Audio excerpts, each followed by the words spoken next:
Nous sommes soldats, combattants pour crier, sur le nom de Jésus, nous conquérons. Nous sommes vaillants, C'est de la parole, au nom de Jésus, nous conquérons. Nous sommes Vaillants, cités à dessein, au nom de Jésus, nous conquérons. Nous sommes vaillants, cités à dessein, au nom de Jésus, nous conquérons. quels qu'ils soient les effets, Nous conquérons au nom de Jésus, nous conquérons.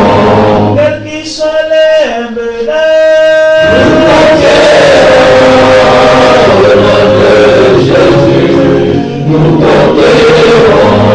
quels qu'ils soient les mensonges, Nous conquérons au nom de Jésus, nous conquérons. quels qu'ils soient les nécessités, Jésus, nous conquérons. nous sommes vaillants, cités à dessein, Au nom de Jésus, nous conquérons.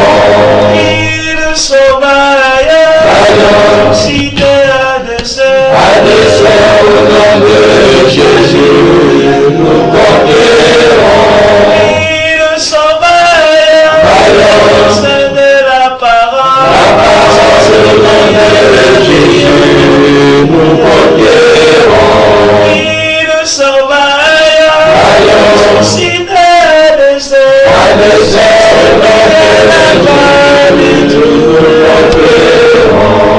quels qu'ils soient les mensonges,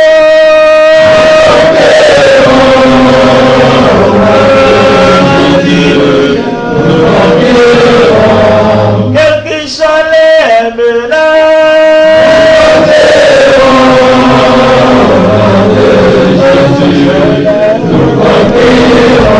quels qu'ils soient l'adversité,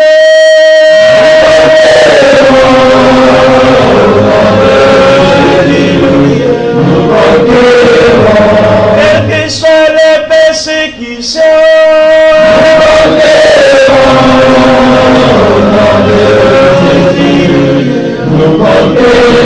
nous sommes vaillants, cités à dessein, Au nom de Jésus, nous conquérons. nous sommes vaillants, c'est de la parole, Au nom de Jésus, nous conquérons. nous sommes vaillants, cités à dessein, Au nom de Jésus.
Prenez garde à vous-même, de crainte que vos cœurs ne s'appesantissent par les excès du manger et du boire et par les soucis de la vie, et que ce jour ne vienne sur vous à l'improviste. car il viendra comme un filet sur tous ceux qui habitent sur la face de toute la terre. Veillez donc et priez en tout temps, afin que vous ayez la force d'échapper à toutes ces choses qui arriveront et de paraître debout devant le Fils de l'homme. Et je vis sortir de la bouche du dragon, et de la bouche de la bête, et de la bouche du faux prophète, 3 esprits impurs, semblables à des grenouilles. Car ce sont des esprits de démons qui font des prodiges, et qui vont vers les rois de toute la terre, afin de les rassembler pour le combat du grand jour du Dieu Tout-Puissant.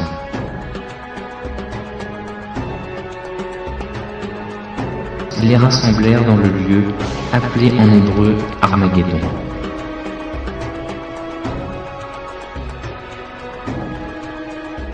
Puis, je vis monter de la terre une autre bête, qui avait 2 cornes semblables à celles d'un agneau, et qui parlait comme un dragon. Elle exerçait toute l'autorité de la première bête en sa présence, et elle faisait que la terre et ses habitants adoraient la première bête, dont la blessure mortelle avait été guérie. Elle opérait de grands prodiges, même jusqu'à faire descendre du feu du ciel sur la terre, à la vue des hommes. Et elle séduisait les habitants de la terre par les prodiges qui lui était donné d'opérer en présence de la bête, disant aux habitants de la terre de faire une image à la bête qui avait la blessure de l'épée et qui vivait. Et il lui fut donné d'animer l'image de la bête, afin que l'image de la bête parlât, et qu'elle fit que tous ceux qui n'adoreraient pas l'image de la bête fussent tués. Et elle fit que tous, petits et grands, riches et pauvres, libres et esclaves, reçussent une marque sur leur main droite ou sur leur front, et que personne ne put acheter ni vendre sans avoir la marque, le nom de la bête ou le nombre de son nom. C'est ici la sagesse. Que celui qui a de l'intelligence calcule le nombre de la bête, car c'est un nombre d'hommes, et son nombre, c'est 666.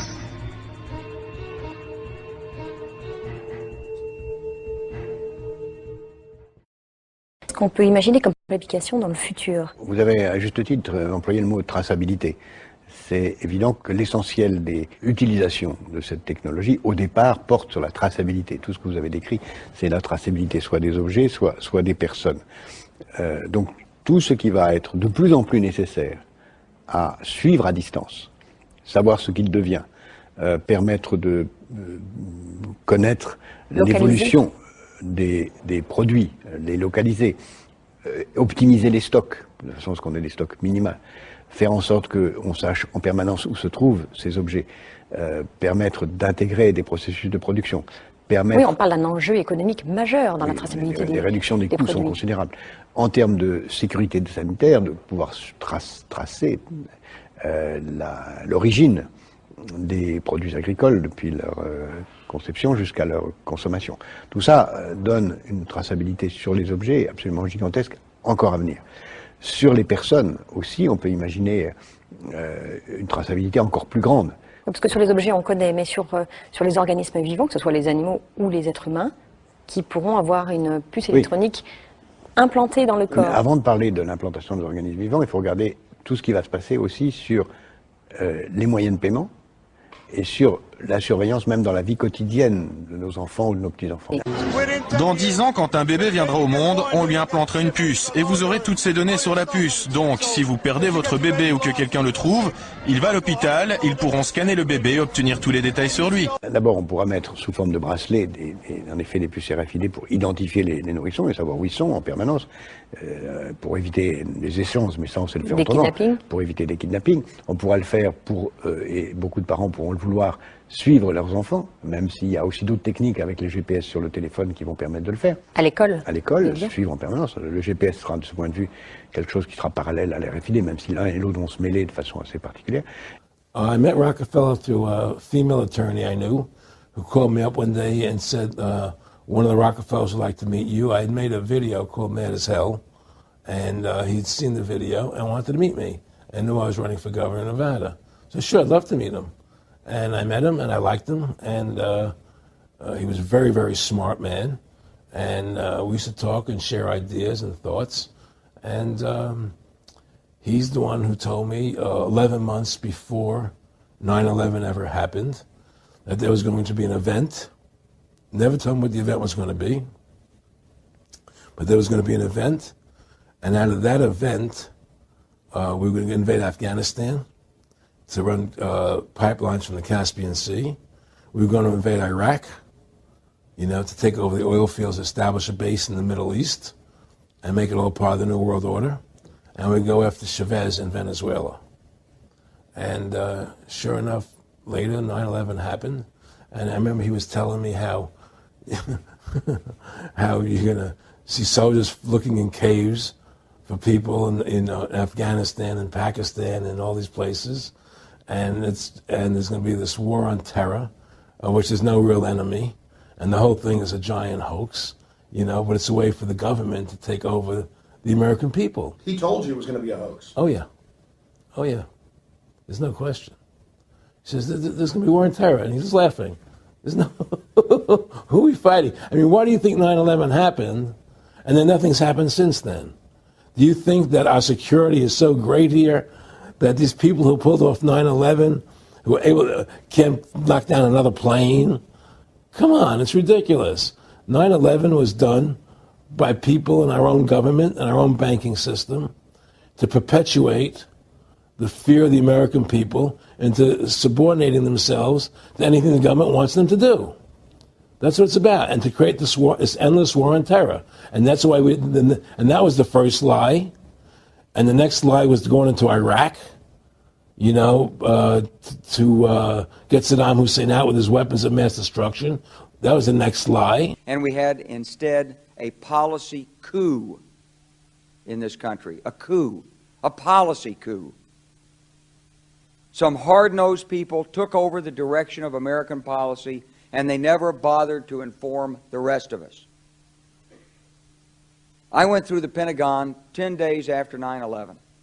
I couldn't stay away from Mother Army. I went back there to see Don Rumsfeld. I'd worked for him as a White House fellow in the 1970s. All this is in the book. I went downstairs. I was leaving the Pentagon, and an officer from the Joint Staff called me into his office and said, I want you to know, he said, "Sir, we're going to attack Iraq." And I said, "Why?"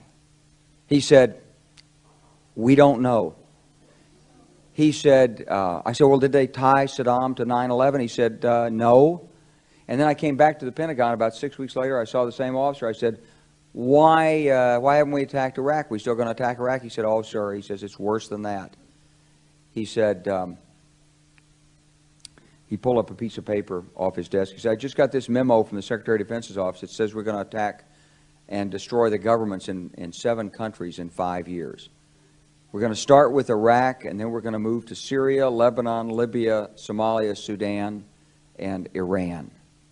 I said, 7 countries in 5 years. I said, "Is that a classified memo?" He said, "Yes, sir." I said, "Well, don't show it to me." He was about to show it to me. He said, "Because I want to talk about it." And I sat on this information for a long time, for about 6 or 8 months. I was so stunned by this, I couldn't begin to talk about it. And I couldn't believe it would really be true, but that's actually what happened. These people took control of the policy in the United States. And I realized then, it came back to me, a 1991 meeting I had with Paul Wolfowitz. In 2001 he was Deputy Secretary of Defense, but in 1991 he was the Undersecretary of Defense for Policy. It's the number 3 position in the Pentagon. He said, "And we've got about 5 or 10 years to clean up those old Soviet client regimes, Syria, Iran, Iraq, before the next great superpower comes on to challenge us." It was a pretty stunning thing. You mean the purpose of the military is to start wars and change governments? It's not to sort of deter conflict? We're going to invade countries? And my mind was spinning. And I put that aside. It was like a nugget that you hold on to. This country was taken over by a group of people with a policy coup. Wolfowitz and Cheney and Rumsfeld, and you could name a half-dozen other collaborators from the Project for a New American Century. They wanted us to destabilize the Middle East, turn it upside down, make it under our control. And he's saying to you, that there's going to be this big event, and then out of that we're going to have a war on terror, and it's just going to go on and on. Right. An endless war on terror without any real enemy. That you can never, so you can never define a winner. And did he say that it's going to be perfect because you can't define an enemy? It just goes on? Yeah, because you can't define a winner. There's no one to beat, so it goes on and on forever. And they can do whatever they want. They scare the hell out of the American public. Look, this whole war on terror is a fraud. It's a farce. It's very difficult to say it out loud because people are intimidated against saying it. Because if you say it, they want to make you into a nutcase. But the truth has to come out. That's why I'm doing this interview. The fact of the matter happens to be that the whole war on terror is a fraud. It's a farce. Yeah, there's a war going on in Iraq because we invaded Iraq. And people over there fighting, you know. But the war on terror, it's a joke, you know. And until we discover what really happened on 9/11 and who was responsible for 9/11, because that's where the war on terror emanates from. That's where it comes from. It was 9/11 that allowed this war on terror to begin. And until we get to the bottom root of 9/11, the truth of 9/11, we'll never know about the war on terror. You were somebody who was taking action and getting things done. You'd already made some big films, had a lot of other successes. Right. So they were trying to recruit you, and didn't it come down to the point of, hey, we are here to recruit you, and don't worry, your chip's going to say, don't mess with us. You know, this guy's don't touch. Yeah, yes, that did happen. I was definitely being recruited. But it's more subtle than that. Well, in your words, just go through the process, and then what he said. Well, what it is remember we were friends, and he used to come to my house a lot. We'd have dinner, we'd talk, and he'd tell me about business investments that he'd get involved in, you know, or they would help me with this business investment or that business investment. And was I interested in joining the Council on Foreign Relations? You know, I would have to get a letter to join them, but was I interested in that? And, you know, just stuff, you know, leading you on. And I used to say to him that I never really did that because that wasn't where I was coming from. You know, as much as I like you, Nick, you know, your ways and my ways, we're on the opposite side of the fence. You know, I don't believe in enslaving people, you know, and he would come back with, oh, I do? Or? Well, it would be more like, you know. It's better for them. Well, it's more like, you know, how do I put it? It was like, what do you care about them? What do you care about those people? What difference does it make to you? Take care of your own life. Do the best you can for you and your family. What do the rest of the people mean to you? They don't mean anything to you. They're just serfs. They're just people. You know, it was just a lack of caring, you know, and that's just not who I was. It was just sort of like cold, you know. It was just like cold, you know. And I used to say to him, what's the point of all this? You have all the money in the world you need. You have all the power you need. What's the point?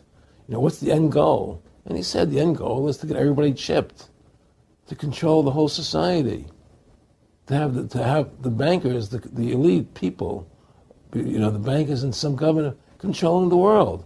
And I said, all the people in the Council on Foreign Relations believe this way you do? He said, no. You know, most of them believe they're doing the right thing. A lot of them believe it's better off being socialistic. You know, we have to convince people that that socialism is really capitalism. Because America is becoming a socialist country. It's a communist country today. He was at the house one night, and he would talk, and he started laughing. He said, Aaron, what do you think women's liberation was about? And I said, I had pretty conventional thinking about it at that point. I said, I think it's about women having the right to work, getting equal pay with men, just like they won the right to vote, you know? And he started to laugh. He said, you're an idiot. And I said, why am I an idiot? He said, let me tell you what that was about. We, the Rockefellers, funded that. We funded women's lib, you know?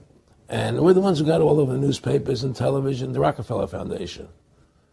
He says, and you want to know why? He says, there were two primary reasons. And one reason was we couldn't tax half the population before women's lib. And the second reason was, now we get the kids in school at an early age. We can indoctrinate the kids how to think. It breaks up their family. The kids start looking at the state as the family, as the school, as the officials, as their family, not as the parents teaching them. And so those are the two primary reasons for women's lib, which I thought up to that point was a noble thing. You know, when I saw their intentions behind it, where they were coming from when they created it, the thought of it, I saw the evil behind what I thought was a noble adventure. Aaron, did you know that Gloria Steinem, in one of her own books, now admits the CIA funded Miss Magazine? No, I had no idea about that. No, I never heard that. Yeah, we're going to... CIA funded Miss Magazine? Funded Miss Magazine with the stated goal of taxing women and breaking up the family. No kidding. I never heard that. Well, Nick told me. I mean, I know it, but not because I know the CIA was involved in it. Right. Well, see, the whole thing is these people control the money, so they make all the rules. You understand? And they put whatever rules they want into effect. And the truth is, America has really become a socialist, communistic country. And everybody says it's a capitalistic country. It's not a capitalistic country. You know, how could it be capitalistic when you have a central bank?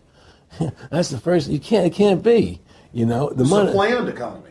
It's a planned economy. It's a phony. If they want to create prosperity, they just print dollars. They just make dollars or put digits into the economy, and now you have prosperity. You don't have real prosperity. You don't have real manufacturing. You just have money being injected in. It's an infusion of credit, which only makes the government go into more debt. Into more debt. The Federal Reserve is poison to our country. Of course it is. It's poison. Whoever makes the money makes the rules. Rothschild said that. And they make the money. Why are we allowing these private bankers to make the money for our country? It makes no sense. Why are we paying interest to these banks to make money for us when the government can do it itself without paying interest and without all that debt? There's no answer to that question, and it's the question no politician will raise. Everybody talks about America's debt, how much debt we're in. We're in debt because we have to borrow money.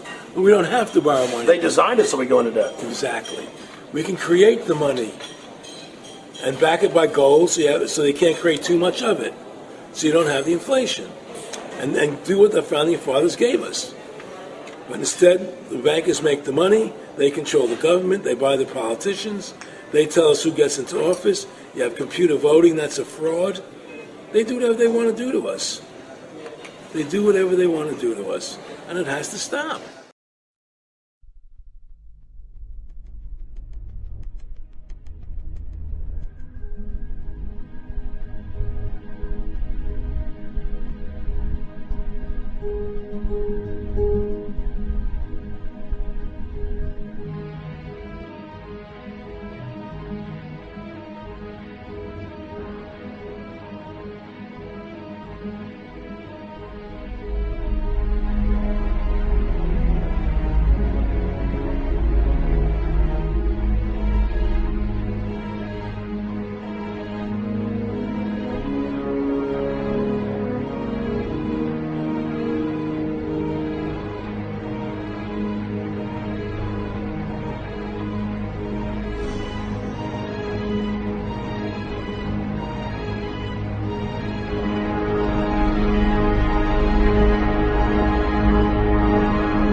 Le Saint-Esprit ne sera plus sur la terre. En ce temps-là, il ne sera plus sur la terre. J'ai commencé à avoir un trafic énorme. J'ai commencé à avoir des accidents. Toutes les personnes qui étaient appelées avant, il me dit, ils chercheront la mort, mais la mort ne sera plus. La mort ne sera plus dans ce temps-là. Et précisément, j'ai commencé à voir que là, il y avait des personnes amères. J'ai commencé à voir comment circulaient des revues qui disaient « Des millions de personnes ont disparu ». Beaucoup de ceux qui savaient que Christ venait pour un peuple saint et aussi ceux qui avaient connaissance de sa parole pleuraient dans les rues. Il y en avait tant, mais ils ne pouvaient rien faire. Et le Seigneur ferma l'écran et il me dit « Je viens là chercher un peuple saint. Je viens bientôt chercher mon Église. Veille sur ce que tu fais pour accomplir ce que je t'ai demandé. Dis à mon peuple que je reviens d'ici peu. Dis à mon peuple que je reviens déjà. » Le Seigneur me dit, dis à mon peuple que je reviens déjà et que je viens pour un peuple saint. Dis à mon peuple que c'est seulement les saints, c'est seulement les saints qui me verront. Le temps est proche. Le Seigneur a permis de signaler et révéler à l'humanité ce qui arrivera. Aujourd'hui, c'est le temps du salut. Et que tu invites ta vie à ton unique sauveur, Jésus. Prends ce temps de choisir ta destinée. La vie ou la mort. Le ciel ou l'enfer. Jésus ou le diable. C'est très clair. D'appartenir à Dieu ou d'appartenir au diable. De faire le bien ou de faire le mal. Ton choix sera ta destinée. Vie éternelle ou étang de feu. Réfléchis. Fais le choix. Décide maintenant. Jésus-Christ est mort sur la croix pour chacun d'entre nous, pour nos péchés, et nous a donné l'opportunité d'être sauvés par sa miséricorde. Accepte Jésus comme ton unique sauveur. Tous l'ont écouté et l'ont vu. Que ce moment, vous le viviez comme un appel. Ne vous condamnez pas pour l'enfer éternel.